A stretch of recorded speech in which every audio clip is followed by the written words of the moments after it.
na tayo sa Kima. Sa tingin ko, alis na tayo. Ito eh. 4 na buwan pa lang. Bagong lead at pahiwatig ang nagsimula ng panibagong paghahanap kay Lynette Hooker halos 2 buwan matapos ideklara ng asawa niyang nawawala siya sa dagat. Masusing sinusuri na ang kwento ni Brian Hooker. Malalaman ninyo kung bakit. Ako si Anjanette Levy, ito ang Law and Crime.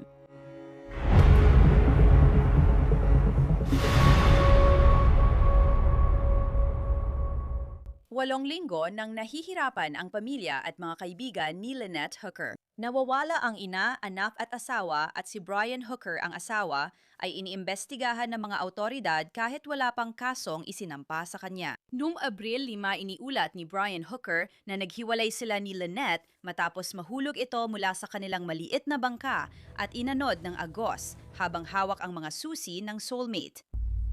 Sa wakas, alis na sa Kima. Sa tingin ko, aalis na kami. 4 na buwan pa lang ang lumipas. Mahilig maglayag ang mag-asawa at minsan ay tumirapas sa kanilang sailboat. Ibinahagi nila ang mga karanasan nila sa TikTok na The Sailing Hookers at sa YouTube. Ikalawang araw ng pagtawid sa Golfo ng Mexico. Ginawa nila ang lahat: paglalayag, scuba diving, paddleboarding.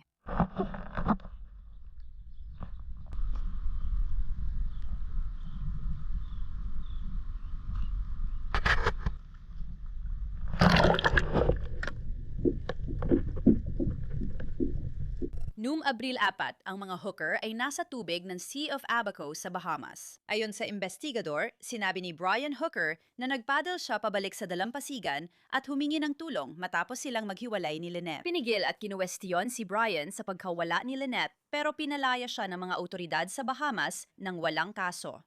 Mariing itinanggi ni Brian Hooker ang kaugnayan niya sa pagkawala ni Lynette. Nililino ko lang ito. Lumabas ang mga mensahe na nagsasabing ibinahagi ni Brian Hooker sa mga kaibigan ang nangyari sa paghihiwalay nila ni Lynette. May nagtanong, kayo ba ang nakita namin sa balita? Ayon sa ABC World News, nahulog si Lynette mula sa bangka. Sabi ni Hooker, oo kapatid, totoo yon. Nahulog siya mula sa dinghy at malalakas ang alon pauwi sa sailboat. Tinangay ako ng hangin palayo sa kanya habang lumangoy siya sa sailboat at agad kaming nawala sa paningin ng isa't isa sa paglubog ng araw. Ako'y inanod at sinikap kong magsagwan gamit ang isang sagwan sa loob ng 7 oras hanggang mapadpad sa likod ng pampang ng susunod na isla kung saan ako nakakuha ng tulong. Patuloy pa rin kaming naghahanap na yon. Maraming nangyayari ngayon pero salamat sa pag-alala.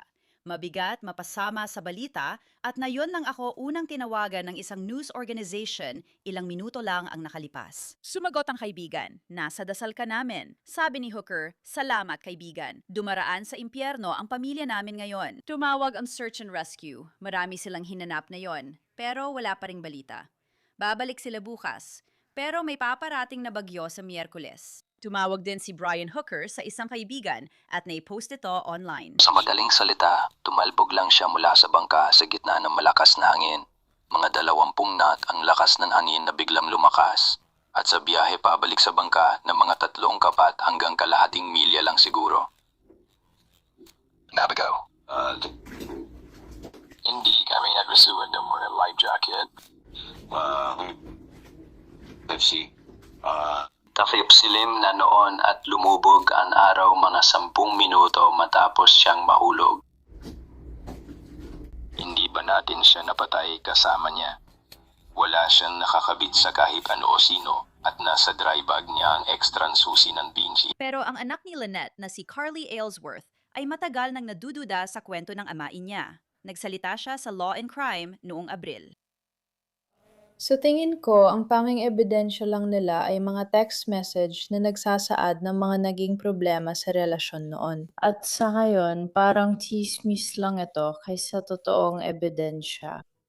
Hindi ko alam kung mas maraming ebidensya ang lola ko o kaibigan ng nanay ko dahil hindi ako sinasabihan ng nanay ko tungkol sa problema niya sa relasyon. Pero sinabi ko lang na naging magulo talaga ang relasyon nila. Sinabi ko ito sa Coast Guard nung nag-usap kami. At sinabi ko na magulo ang relasyon nila at lumalala pa kapag umiinom sila. Kaya nag-aalala lang ako dahil nagbanta na siya dati. Kaya sinusubukan ko lang siguraduhin na hindi siya nadala ng galit niya. At baka may nagawa siyang hindi na niya mababawi. Kaya gusto ko lang siguraduhin na isa lang talaga itong aksidente bago ako. Isipin na tama ang mga hinala ko. Sabi ni Carly Aylesworth, nagiging marahas si Brian Hooker tuwing umiinom. Narinig ko mula sa iba pa niyang mga kaibigan na sinabi niya na hindi ligtas na makasama siya. Dahil kapag siya ay nagagalit, maaari siyang maging nakakatakot at marahas. Hindi ko pa siya nakitang sobrang nananakit, pero sa leeg siya tumatarget at nananakal. Kaya, At nakita mo yon. Nakita ko na ginawa niya yun sa anak niya dati. Kaya parang hindi naniniwala si Carly Aylesworth sa sinasabi ng kanyang amain. At mukhang ganoon din ang US Coast Guard. Noong Mayo 14, inanunsyo ng Coast Guard na kinumpiska ng Investigations Unit ang Hooker sailboat na Soulmate. Nagpost ang Coast Guard ng mga larawan na nagpapakita ng mga ahente na kinukumpiska ang Soulmate bilang bahagi ng kanilang aktibong investigasyong kriminal. Ayon sa press release, kinumpiska ang bangka 40 nautical miles mula sa baybayin ng Melbourne, Florida sa isang komplikadong operasyon ng pagmamanman at pagharang noong Mayo 14. Ngayon, makalipas ang mga 2 linggo, iniulat ng CBS News mula sa isang source na pamilyar sa investigasyon na hindi tugma ang kwento ni Brian Hooker sa mga ebidensyang nakuha at naanalisa ng mga investigador. Iniulat ng CBS News na pinayagan ng mga autoridad ng Bahamas ang Coast Guard na magsagawa ng paghahanap sa isang bahagi ng dagat ng Abaco na hindi pa dati nahalughog. Lumabas na iba ang kwento ng GPS data mula sa Soulmate kumpara sa sinabi ni Brian Hooker. Sabi ng isang source sa NBC News, sa maling bahagi ng dagat ng Abaco, naghanap ang mga diver dahil sa sinabi ni Brian Hooker. Ngayon, nagpaplano ang mga diver na bumalik sa tamang lugar gamit ang GPS data mula sa Soulmate. Nakipag-ugnayan ako sa Coast Guard. Tumanggi ang tagapagsalita magkomento dahil ongoing ang investigasyong kriminal. Kaya para talakayin ito, ipakikilala ko si Alex Beer, isang forensic diver. Nagawa na niya ito noon, naghahanap sa ilalim ng tubig para sa mga kasong kriminal. Salamat talaga Alex sa pagsama. Pinahahalagahan ko ito. Salamat sa pag-imbita sa akin. Ano masasabi mo dito? May bago tayo impormasyong natanggap mula sa? Ayon sa mga ulat ng balita, tila nakakita ang Coast Guard ng ebidensya sa GPS data na nagpapakitang hindi tumutugma ang kwento ni Brian Hooker sa GPS data. Sinasabi ng mga ulat ng balita na maling lugar ang hinalugog dahil sa sinabi niya. Babalik sila at maghahanap sa ibang lugar na 25 talampakan ang lalim sa ilalim ng tubig. Ano masasabi mo doon? Hindi ako nagulat. Ang CGIS o Coast Guard Investigation Service ay mahusay magtrabaho. Sila ay isang napakagaling na grupo. Kaya hindi na ako nagulat nang may nakita silang hindi tugma at mas marami pang nakuha mula sa electronics. Sa tingin ko, palagi naging tanong at tiyak na naging focus ng investigasyon nito. At ngayon na nakuha na nila ito, hindi ako nagulat. Hindi ko akala ay nakakabuti sa kanilang bilay. Sa tingin ko, 2 buwan na mula nang nangyari ang insidente. At tiyak na hindi yon magpapadali sa kanila. Siguradong mas magiging mahirap yon para sa kanila. At iyon sana ang susunod kong tanong. 8 linggo na mula nang mawala si Lynette. At kaya itong tubig na ito, kung sakaling naging magaspang ito, gaya ng sinabi ni Brian Hooker, na dahilan para mahiwalay si Lynette sa kanya, alam mo yon, malulubog siya sa ilalim ng tubig. Sabihin na nating, wag naman sana, nalunod siya at lumubog sa ilalim ng tubig. Malulubog siya sa pinakailalim. At pagkatapos, alam mo na, magpapatuloy ang natural na proseso. Ikwento mo sa amin kung ano talagang nangyayari kapag may nalunod, lalo na sa dagat o karagatang maalon.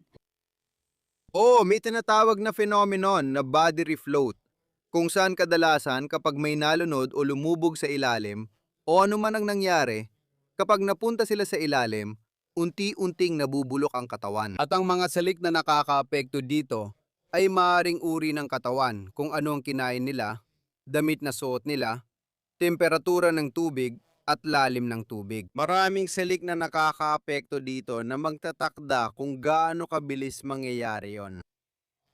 Kung sapat ang lalim, maaaring hindi na sila lumutang muli dahil habang nabubulok ang katawan at may nabubuong gas, nagiging magaan ka sa tubig. Sa isang particular na lalim, masyadong malakas ang presyon para mapaglabanan yon. Kaya depende sa lalim, ibig kong sabihin, kung 25 talampakan lang, hindi yon sapat na lalim. At ang tagal ng panahon doon sa Bahamas na mainit ang tubig, hindi rin magtatagal yon. At hindi pa kasama dyan ang mga bagay tulad ng predasyon, mga hayop at mga nilalang sa kalikasan na, alam mo na, sa kakulangan ng mas magandang salita, maaaring kumain doon o posibleng magdulot ng mas maraming pinsala na makakaapekto rin doon. Ang nakaka-interes para sa akin ay ang takbo ng mga pangyayari dito. Noong Mayo 14, inanunsyo ng Coast Guard na nasamsam nila si Soulmate. At ngayon, papalapit na tayo sa 2 linggo mula noon. Lagpas na tayo sa 2 linggo kung saan lumalabas ang mga ulat na mayroon silang GPS data na nagpapakitang hindi tumutugma ang kwento ni Brian Hooker sa GPS data.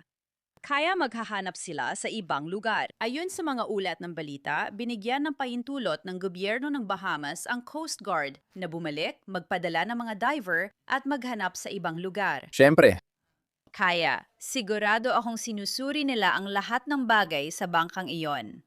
Soulmate. May isa pang ulat kanina tungkol sa infrared camera sa bangka na maaaring nasuri na. Ibig kong sabihin, ang mga bangkang ito, inaakala kong may iba't ibang kagamitan na laging nag-iimbak ng datos. Tapos, meron ka ring telepono ni Brian Hooker na maaaring nagpapadala rin ng datos.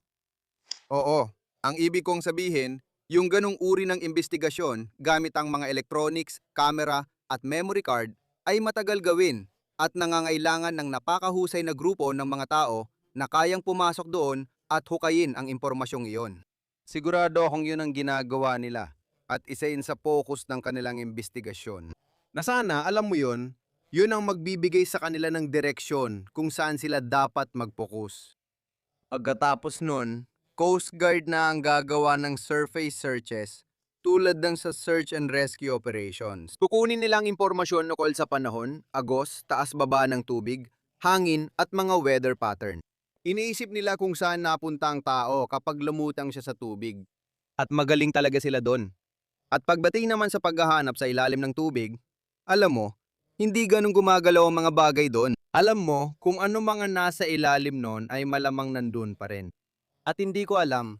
Alam ko na ang team na pinamumunuan ko dito sa Florida, nagsagawa na kami ng mga pagsisid para sa Coast Guard. Dahil dito sa lugar namin, wala silang mga diver. At sigurado akong magdadala sila ng grupo na kailangan nila at lahat ng tauhan na kailangan para gawin ang underwater na bahagi nito para kahit papaano ay masuri ang lugar at makita kung may makikita silang anumang palatandaan na nagpapakita na nandun siya sa isang punto. Kung makatanggap ka ng tawag mula sa Coast Guard Investigative Services at sabihin nila, "Uy Alex, ipapapadala ka namin sa Bahamas at gusto naming magsisid ka at maghanap kung ano ang maaari mong makita." Ikwento mo kung ano ang naiisip mo pag natanggap mo ang tawag at ano ang mga haharapin mo.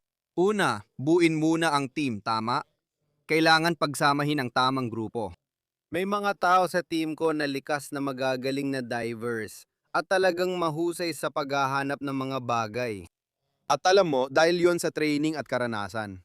Kaya ibig kong sabihin, sa pagbubuo ng team, ano ang gusto natin dalhin?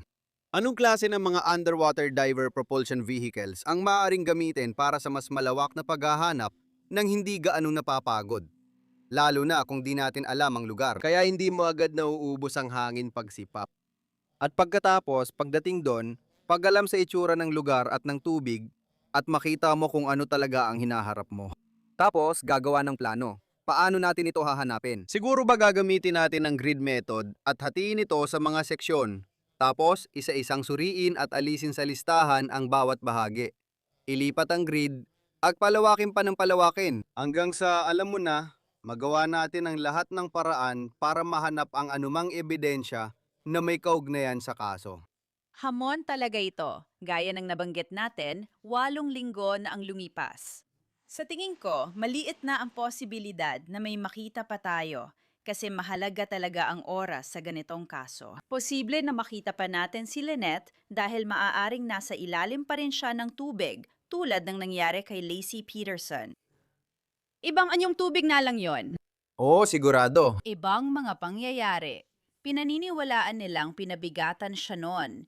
Hindi talaga natin alam ang lahat ng mga detalye tungkol dito. Kwento lang ni Brian Hooker ang alam natin. Wala tayong ibang nalalaman sa maaring nangyari rito. Puro hinala at suspetsa lang ang meron tayo sa maaaring nangyari. Kaya, ang ibig kong sabihin, gaano kalaki ang posibilidad na nasa ilalim pa rin siya ng tubig at may makita silang kahit ano. Talagang mahirap sabihin.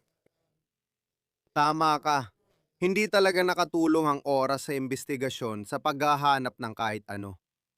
Hindi ibig sabihin na wala doon, pero siguradong hindi nito pinadali ang lahat. Ibig kong sabihin sa puntong ito, sa mainit at tropical na tubig dagat, mga buto na lang ang hahanapin mo, hindi na ibang bagay. Kung hindi ito inilipat o kung sa totoo lang, siya ay nasa tubig, hindi ko sinasabing wala siya roon. Alam mo na, pero ibang katubigan ito kaysa sa kaso ni Lacey Peterson. May mga cold case kami hinawakan dito na 50 taon nang nakalipas, kung saan nakuha namin ang mga buto at labi ng biktima, pero nasa kanal lang sila. Hindi sila napupunta kahit saan. Nasa loob sila ng kotse at parang nakapaloob. Pero hindi naman imposible, pero tiyak na mas mahirap talaga. May posibilidad din na hindi totoo ang kwento ni Brian Hooker. O sige! Siguradong, nawala siya sa tubig. Maaring nasa ibang lugar siya. Hindi natin alam yon. Pero siguro may hinala sila na nasa tubig siya kung pinapabalik nila ang mga diver. O posible kaya na inaalis lang nila ang posibilidad na nandoon siya. Sa tingin ko, gusto mong gawin ang lahat ng makakaya mo. Alam ko na maraming tao ang nabibigo. Alam ko na gusto ng lahat ng sagot. Kaya sa tingin ko, mula sa pananaw ng investigasyon ng mga alagad ng batas, gusto mong tingnan ang lahat ng posibleng anggulo para masabi mong ginawa mo na talaga ang lahat ng makakaya mo. Sa personal kong opinyon, hindi ko makita kung bakit mo gagawin ang kahit ano sa lupa sa Bahamas, na isang maliit na grupo ng mga isla na hindi namang malawak, tulad ng alam mo, maglibing ng tao o kung ano paman. Mas madali yon. Base sa karanasan ko, kapag gusto talagang itapon ng tao ang isang bagay dito sa Florida, tulad ng baril na ginamit sa krimen, tinatapon nila ito sa lawa o kanal, iniisip na hindi na ito mahahanap. Pero kung meron kang tamang impormasyon at may maganda kang lugar na pwedeng simulan, at tama yon, malaki ang posibilidad mong mahanap ang mga bagay na yon. Ngayon, ang GPS location ay maganda na rin. Simula na yon, pero pangkalahatang lokasyon lang siya. Alam mo, iba yun kaysa sa... Alam kong nandito mismo yon. Nagkaroon na kami ng mga kasong ganito na may nagsabi, ganito, nandito ako. Itinapon ko doon, tapos pumunta kami sa 10 talampakang lalim ng tubig na walang makita. Pero nandun nga. Parang hindi talaga gumalaw.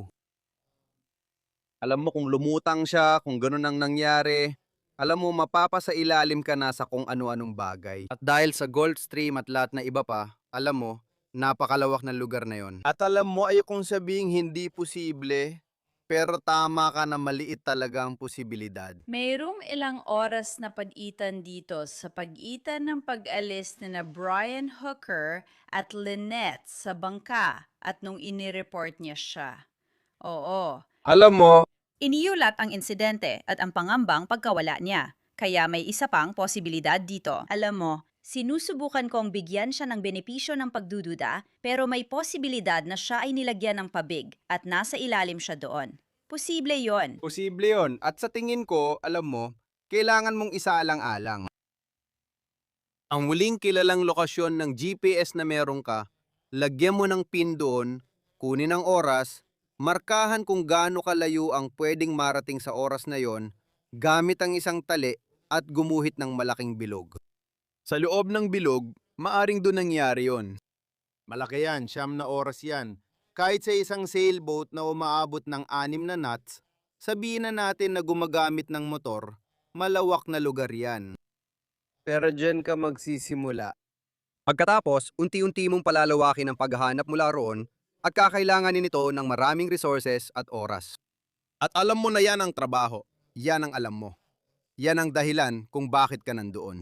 Sa tingin ko, ititigil din nila ito, Tapos magpapatuloy gamit ang meron sila. Pero bahagi ng problema yan dahil napakalaki ng lugar na kailangang saklawin.